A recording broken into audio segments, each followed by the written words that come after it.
بسم اللہ الرحمن الرحیم۔ آج ہم عرق النساء کے بارے میں بات کریں گے، جس کو لنگڑی کا درد اور انگلش میں شیاٹیکا پین بھی کہتے ہیں۔ تو آج اس کو ہم دیکھیں گے کہ یہ ہوتا کیا ہے، اس کے اصل اسباب کیا ہیں، اور اس کا علاج میں ناکامی کیوں ہوتی ہے، اور دوران علاج کن کن غذاؤں کا استعمال کرنا ہے، اور علاج کی صورت کیسے ممکن ہو سکتی ہے، اور دوران علاج کون سا قہوہ استعمال کرنا، آج ہم سائنٹیفکلی دیکھیں گے۔ دیکھیں، جتنا بھی ہماری باڈی کے اندر جو نرو سسٹم ہے، جو اعصاب ہوتے ہیں، یہ ہماری جسم کو کنٹرول کرتے ہیں۔ تو یہ سر سے لے کے پاؤں تک پھیلے ہوئے ہیں۔ اسی طرح جو ہماری باڈی میں ایک نرو ہے، جو سب سے بڑی نرو ہے، جس کو شیاٹک نرو کہتے ہیں، وہ جو ہے ریڑھ کی آخری حصے سے نکل کے دونوں جو ٹانگوں میں وہ آگے ڈیوائیڈ ہو جاتی ہے، اور اس طرح وہ نیچے تک جاتی ہیں۔ اسی طرح جب یہ شیاٹک نرو پہ دباؤ آتا ہے، یا اس کے جو ارد گرد اعضاء جب متاثر ہوتے ہیں، تو وہ اس کو بھی متاثر کرتے ہیں۔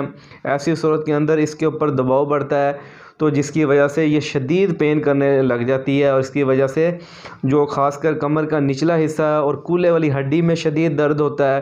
کبھی جو درد ہوتا ہے وہ لہروں کی صورت میں اوپر سے نیچے کی طرف جاتا ہے ایسے، اور بہت شدید درد ہوتا ہے، کرنٹس لگنے جیسی فیلنگز ہوتی ہیں۔ اسی طرح بعض صورتوں کے اندر مریض جو ہے اس کو اگر وہ بیٹھا ہوا تو اٹھا نہیں جاتا، چلنے پھرنے میں بڑی دشواری ہوتی ہے، اور بعض صورتوں میں لنگڑا کے چلتے ہیں، جس کی وجہ سے اس کو لنگڑی کا درد بھی کہا جاتا ہے۔ تو یہاں آپ نے ایک بات ہمیشہ یاد رکھنی ہے کہ جب بھی عرق النساء ہوگا، وہ ہمیشہ ایک سائڈ سے شروع ہوگا، کبھی دائیں سے کبھی بائیں سے۔ تو جب شدت بڑھ جائے گی پھر دونوں میں پھیل سکتا ہے، لیکن ابتدا اس کی ہمیشہ ایک سائڈ سے ہوتی ہے۔ تو زیادہ تر دیکھا گیا ہے اس کے اندر جو اینٹی انفلیمیٹری ڈرگز استعمال کی جاتی ہیں، مسل ریلیکسنٹ جو ہے، وہ جو مسل کو ریلیف دینے کے لیے وہ میڈیسن استعمال کروائی جاتی ہے۔ اسی طرح جو دیکھا گیا پین کلر استعمال کروا دی جاتی ہیں۔ جب شدید پین ہوتی ہے، بہت زیادہ تکلیف ہوتی ہے، ایسی صورت کے اندر اسٹیرائڈ انجیکشن لگایا جاتا ہے، جو اس نرو کے ساتھ والا حصہ ہوتا ہے وہاں پہ۔ ایسی صورت میں درد رک جاتا ہے، لیکن یہ اس کا علاج نہیں ہے۔ جب تک اس کے اصل سبب کو نہیں دور کیا جائے گا، پھر اس کا علاج ممکن نہیں ہو سکتا۔ تو آج ہم دیکھیں گے کہ اس کے اصل اسباب کیا ہوتے ہیں۔ دیکھیں، یہ حادثاتی طور پر ایکسیڈنٹلی بھی ہو سکتا ہے کہ آپ کی ریڑھ کی ہڈی اگر ان کا مہرے جو ہوتے ہیں وہ ڈسپلیس ہو جائیں، ہل جائیں اپنی جگہ سے، ایسی صورت میں ہو سکتا ہے۔ یا جو نرو کے ساتھ والے شیاٹک نرو کے ساتھ جو اعضاء ہوتے ہیں، جیسے گردے خاص کر یہ پچھلی سائڈ پہ ہوتے ہیں، تو یہ زیادہ تر جو ہے موسٹلی گردوں کی وجہ سے متاثر ہوتا ہے۔ اگر وہاں پہ کوئی جیسے رسولی بن جائے، سرطان ہو جائے، ٹیومر کوئی بن جائے، ایسی صورت میں اگر اس پہ دباؤ بنے، ایسی صورت میں بھی جو ہے بہت زیادہ شدید پین ہو سکتا ہے۔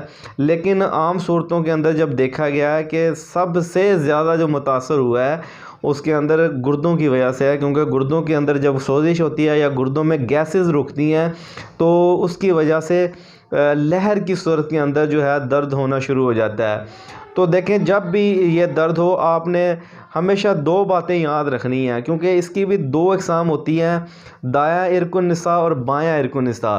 جب بھی اس کو ایک علامت لے کر اس کا علاج کیا جائے گا تو ناکامی ملے گی، کیونکہ دونوں کے اسباب الگ الگ ہیں۔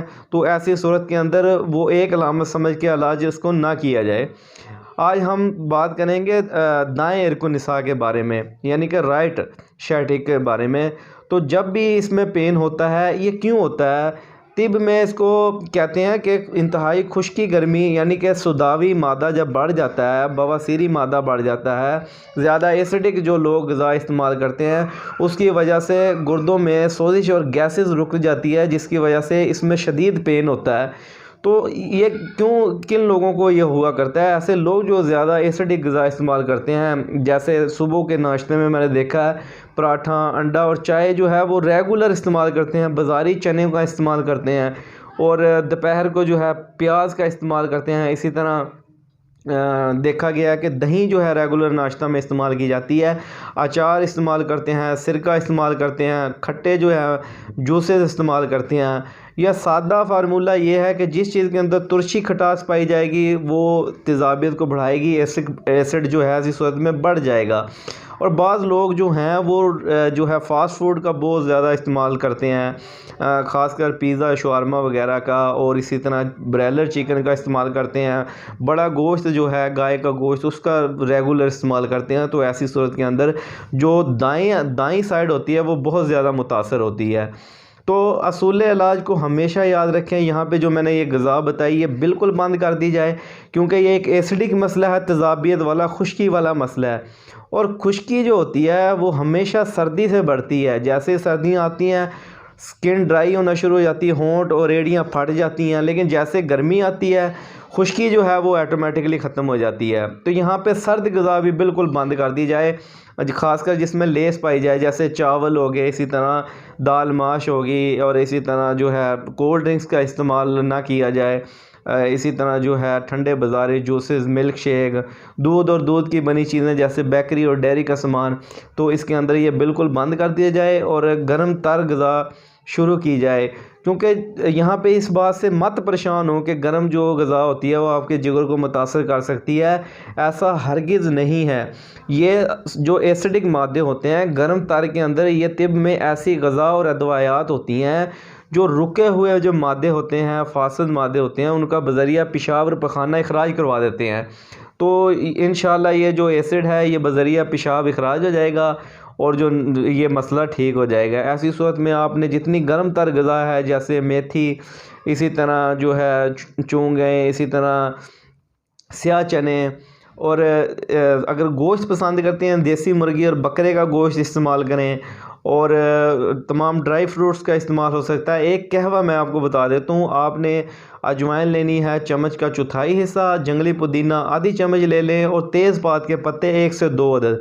اس کا قہوہ ہر 3 گھنٹے کے بعد مریض کو استعمال کروایا جائے تو انشاءاللہ بہت زیادہ اس سے ریلیف ملے گا، کیونکہ یہ ایک ایسی علامت ہے۔ تو آپ کسی بھی اپنے قریبی معالج سے آپ علاج کروائیں، لیکن کھانے پینے کے اندر اصول علاج کو کبھی نہ بھولیں۔ اگر آپ نے ابھی تک میرا چینل سبسکرائب نہیں کیا، کائنڈلی چینل کو سبسکرائب کریں، بیل آئیکن پہ کلک کر دیں تاکہ میری ہر نئی آنے والی ویڈیو آپ کو نوٹیفیکیشن میں